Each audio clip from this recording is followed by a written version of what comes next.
Hello friends, स्वागत है आपका स्टार 247 में। आज हम मॉडर्न हिस्ट्री के जो एमसीक्यू हम लोग सॉल्व कर रहे हैं उसमें आज हम थर्ड पार्ट लेके हाजिर है आपके सामने।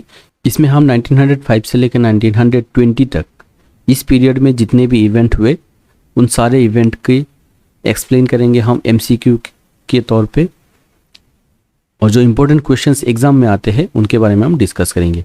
इससे पहले हमने मॉडर्न हिस्ट्री के 2 वीडियो पहले अपलोड कर चुके हैं। वो वाला वीडियो आप नीचे डिस्क्रिप्शन में जाके देख सकते हैं या ऊपर में जो आई बटन है वहाँ पे क्लिक करके देख सकते हैं। तो शुरू करते हैं आज का वाला ये वीडियो। पहला जो सवाल है, why did the Indian national Congress gate divided into 2 wings, moderate and extremist. तो पिछले वाले सेशन में या पिछले वाले वीडियो में हमने बात किए थे मॉडरेट के बारे में।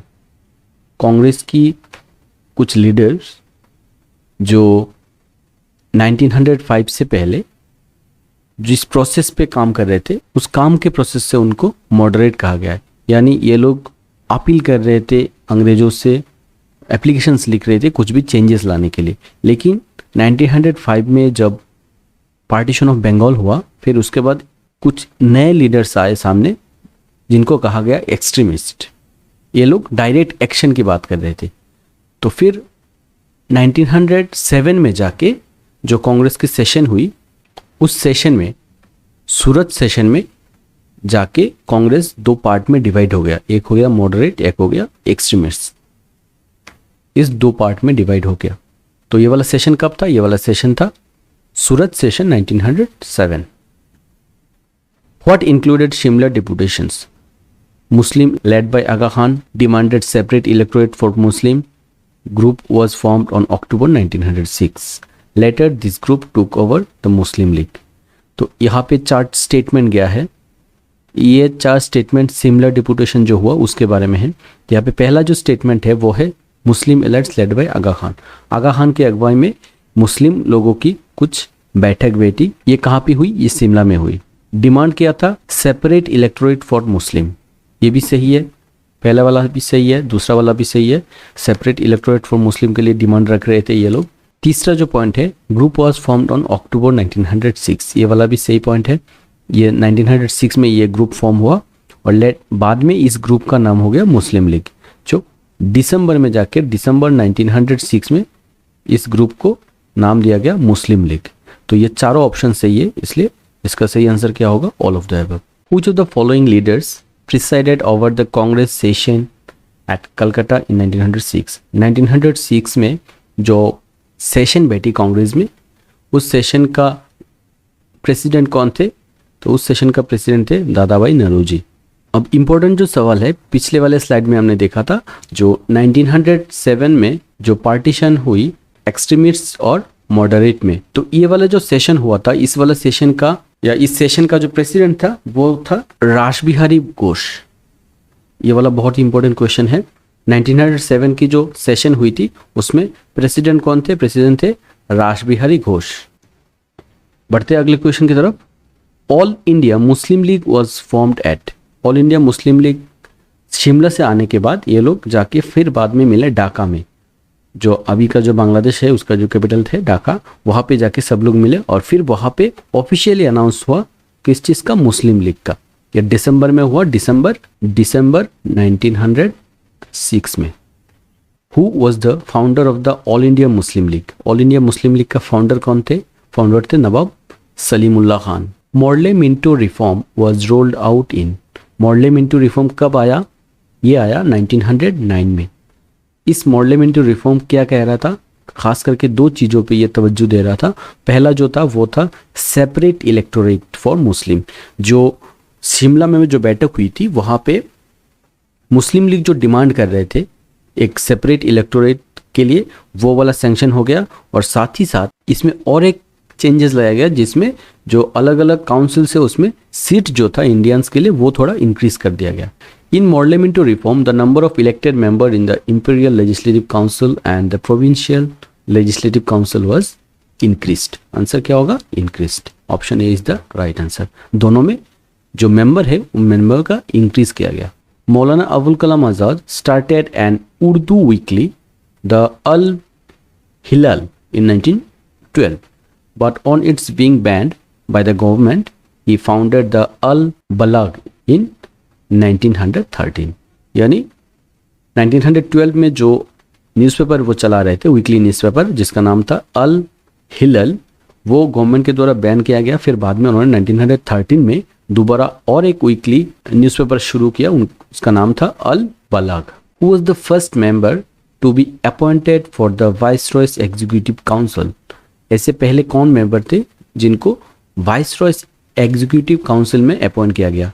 And the person is Satyendra Sinha. Varindra Kumar Ghosh was the member of which revolutionary organisation of Bengal? Bengal की कौन सी रिवोल्यूशनरी ऑर्गेनाइजेशन के मेंबर थे वारिंद्र कुमार घोष? ये थे अनुशीलन समिति के member. Who was the founder editor for the famous newspaper Kesari during the national struggle? National struggle जब हो रहा था उस समय केसरी एक न्यूज़पेपर निकली जिसके फाउंडर और एडिटर कौन थे? वो थे बाल गंगाधर तिलक। Who among the following was the chief architect of reconciliation between the extremist and moderate? Moderate और extremist में जो डिवीजन हो गया था 1907 में, फिर जाके 1916 में ये डिवीजन खत्म हुआ और दोनों एक्सट्रीमिस्ट और मॉडरेट मार्ज हो गए।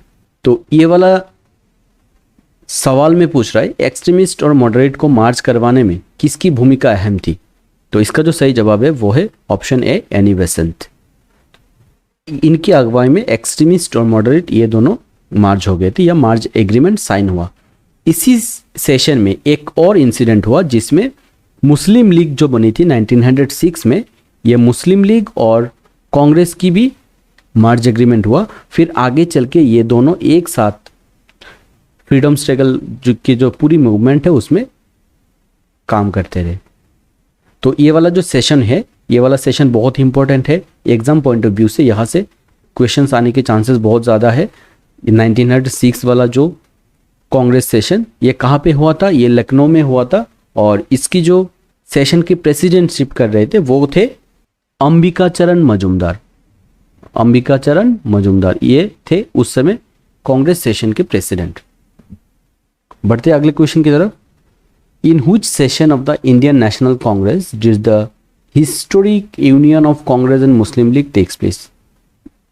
ये इंडियन नेशनल कांग्रेस और मुस्लिम लीग की जो मर्ज हो गया था वो कौन सी सेशन में हुआ? अभी हमने डिस्कस किया, ये वाला हुआ लखनऊ सेशन में 1916 के। In which year did Lord Hardinge cancel the partition of Bengal? Partition of Bengal हुई थी कब? 1905 में।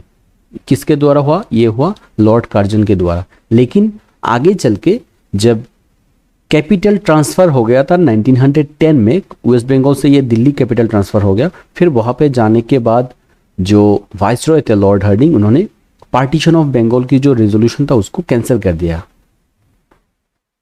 तो इसका सही जवाब हुआ 1911। यहाँ पे ऑप्शन डी लिखा आ रहा है, देखिए गलत होगा, यह होगा ऑप्शन ए यानी 1911। Who was the first editor of the Yugantar? Yugantar के फर्स्ट एडिटर कौन थे? वो थे Varindra Ghosh. Berlin committee of independence was established in 1915 by option A Virendranath Chattopadhyay. Who founded Swadesh Bandhu समिति? संस्था की जो फाउंडर है वो है Ashwini Kumar Dutta. The Ghadar movement was founded by, Ghadar movement की फाउंडेशन किसके द्वारा हुआ? ये हुआ लाला हरदयाल के द्वारा। ये कहाँ पे हुआ? ये हुआ अमेरिका की एक जगह सैन फ्रांसिस्को, वहाँ पे हुआ लाला हरदयाल के जरिए। ये कब हुआ? ये हुआ 1913 में। Who led the attack on European club at Paharila in Chittagong? Chittagong की पहाड़ीला एक जगह है, वहाँ पे यूरोपियन क्लब है। उस क्लब में अटैक किया, किन्होंने अटैक किया? ये अटैक किया प्रीतिलता वाडेकर ने। Who among the following gave a systematic critique of the moderate policies of Indian National Congress in series of article entitled New Lamps for India?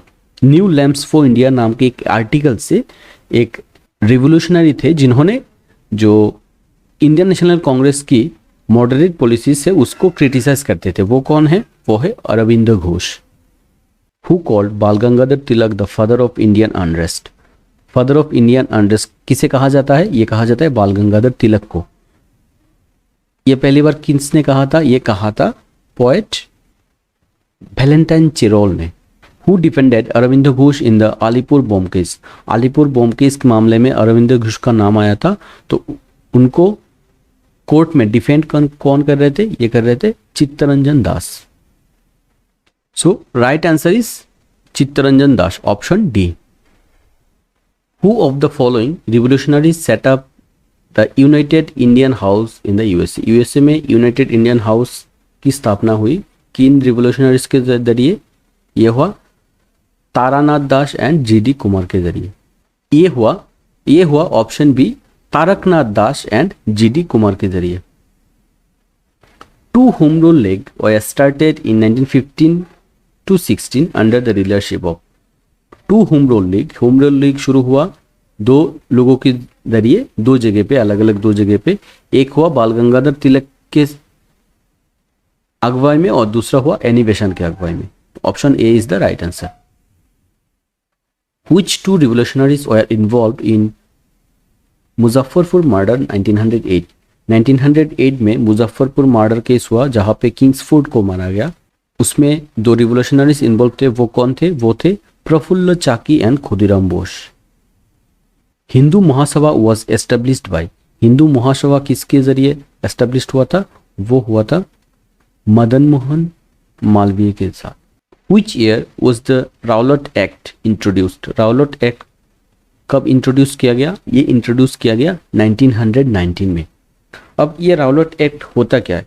राउलट act का सीधा सा मतलब है नो अपील नो वकील। इसका मतलब है ब्रिटिशर्स उन समय जो रिवोल्यूशनरीज लीडर थे उनको 2 साल के लिए जेल में डाल देगी और वहां पे कोई वकील नहीं मिलेगा उनको बेल दिलाने के लिए। यानी 2 साल के लिए उन लोगों को कोई बेल भी नहीं मिलेगा और कुछ नहीं मिलेगा। तो इसी को कहा जाता है राउलट एक्ट। इसको काला कानून भी कहा जाता है। In which of the following place Hindu Mahasabha was the first time organised in 1915? 1915 में पहली बार जो हिंदू महासभा की बैठक हुई थी वो कहाँ पे हुई? वो हुई हरिद्वार में। Consider the following statement regarding the Montego-Chelmsford reform. Montego-Chelmsford reform के बारे में कुछ स्टेटमेंट दिया गया है, इनमें से कौन सा सही है वो दिखाना है। तो in 1918 Edwin Montego, the Secretary of State, and Lord Chelmsford, the Viceroy, produced their schemes of constitutional reform which led to the enactment of the Government of India Act 1919. Montego और फिर लॉर्ड चेम्सफोर्ड, इन दोनों के अगुवाई में कुछ constitutional reforms लाया गया जिसको कहा गया गवर्नमेंट ऑफ इंडिया एक्ट 1919। ये स्टेटमेंट सही है। दूसरा जो स्टेटमेंट है, after the schemes of the constitutional reform the provincial legislative councils were enlarged and majority of the member were to be elected. ये वाला भी स्टेटमेंट सही है। यहाँ पे प्रोविंशियल लेजिस्लेटिव जो काउंसिल है उसको एनलार्ज किया गया और मेंबर को इलेक्ट करने की प्रोसीजर लाया गया। The provincial government were given more power under the system of डायरेसी। ये वाला जो है गवर्नमेंट ऑफ इंडिया एक्ट, इसमें डायरेसी का इंट्रोडक्शन हुआ। तो ये वाला भी स्टेटमेंट सही है। तो 1, 2, 3 all of the statements are true. So option D is the right answer. Which of the following act introduced bicameral legislature at the central level in India? bicameral legislature का मतलब ही होता है डायरेसी। तो ये वाला लेजिस्लेचर कब इंट्रोड्यूस हुआ? ये हुआ 1919 में गवर्नमेंट ऑफ इंडिया एक्ट के। ये 1919 वाला जो गवर्नमेंट ऑफ इंडिया एक्ट आया, इसी के बाद कुछ प्रोटेस्ट होने लगे जिसकी वजह से राउलट एक्ट ये अलग से पास किया गया। इसी राउलट एक्ट के तहत पंजाब में 2 लीडर्स को अरेस्ट कर लिया गया जिनके नाम थे किचलू एंड सत्यपाल। किचलू एंड सत्यपाल की अरेस्ट की प्रोटेस्ट में जालियांवाला बाग नाम की एक जगह है पंजाब के अमृतसर में, वहाँ पे एक बाग है या बगीचा है। वहाँ पे जो बाउंड्री है वो पूरा चारों तरफ से घेरा हुआ है और बस एक ही तरफ से गेट है जहाँ पे लोग आ सकते। तो वहाँ पे बैसाखी की मेला चल रहा था। वहाँ पे एक किचलू और सत्यपाल की जो अरेस्ट हुई थी, इसके प्रोटेस्ट में भी लोग यहाँ पे इकट्ठे हुए थे, बात कर रहे थे। ऐसे समय जनरल डायर जो थे, पुलिस इंचार्ज जो थे उस समय वहाँ के, वो आके यहाँ पे फायरिंग शुरू कर देते, जिसकी वजह से बहुत लोगों की मौत हो जाती है यहाँ पे। इसी को कहा जाता है जालियांवाला बाग मैसेकर। इसी के चलते रविंद्रनाथ टैगोर ने 1919 में उनको जो नाइटहुड खिताब मिला था, उन्होंने वो रिजेक्ट कर दिया, वापस दे दिया। और जनरल डायर जो थे, जो इस केस के साथ डायरेक्टली इन्वॉल्व थे, उनको फिर बाद में 1940 में जाके उधम सिंह नाम के एक आदमी ने उनको डायरेक्ट शूट करके कत्ल कर दिया। इस जालियांवाला बाग जो ट्रेजेडी हुआ, इसके जज करने के लिए, इसकी इन्वेस्टिगेशन करने के लिए एक कमीशन बैठाया गया चेम्सफोर्ड के जरिए। उस कमीशन का नाम है हंटर कमीशन। ये वाला हंटर कमीशन जो 1882 में लाया गया था उससे अलग था। 1882 वाला जो हंटर कमीशन था वो था एजुकेशनल रिफॉर्म्स के लिए, और ये वाला था जालियांवाला बाग में जो हत्याकांड हुआ उसकी जांच करने के लिए। ये हंटर कमीशन, ये दो हंटर कमीशन अलग अलग है, इसको याद रखना। ये वाला हंटर कमीशन लाया गया 1920 में। और ये जो पूरी इवेंट हो रही थी, इसी के चलते 1920 में महात्मा गांधी जी के अगुवाई में शुरू हो गया नॉन कोऑपरेशन मूवमेंट। ये वाला जो प्रोसेस शुरू हुआ नॉन कोऑपरेशन मूवमेंट, इस पूरी मूवमेंट के बाद इसके साथ और एक मूवमेंट मार्च हो गया, वो था खिलाफत मूवमेंट। वो सब हम बात करेंगे अगले वीडियो में, जिसमें हम नॉन कोऑपरेशन मूवमेंट से लेके 1920 से लेके, जिसमें नॉन कोऑपरेशन मूवमेंट से लेके पूरा प्रोसेस चलते हुए 1930 तक सिविल डिसोबीडियंस मूवमेंट, ये जो पूरा 10 साल है, इस पूरी 10 साल की हम बात करेंगे अगले वीडियो में। उसमें हम पहले गांधी जी के इंट्रोडक्शन से शुरू करेंगे। इसमें हम इस वीडियो वाले में हमने गांधी जी के बारे में कुछ नहीं किया, गांधी जी के बारे में हम नहीं पढ़े, तो गांधी जी के बारे में अगले वीडियो में हम इंट्रोड्यूस करेंगे। और फिर वहाँ से 1920 की जो नॉन कोऑपरेशन मूवमेंट से, वहाँ से चलते हुए हम 1930 की सिविल डिसोबीडियंस मूवमेंट है उसको हम कवर करेंगे। तो आज का ये वीडियो इतना ही, मिलते हैं अगले वीडियो में। अब तक जिन लोगों ने सब्सक्राइब नहीं किया है, इस चैनल को सब्सक्राइब कर लीजिए, बेल आइकन में क्लिक कर लीजिए। ऐसे इंपॉर्टेंट टॉपिक के ऊपर हम रोज डिस्कशन करते रहते, तो ये वाला वीडियो आपके एग्जाम पॉइंट ऑफ व्यू से बहुत इंपॉर्टेंट रहेगा। तो आज के लिए इतना ही, मिलते हैं अगले वीडियो में। Thanks for watching.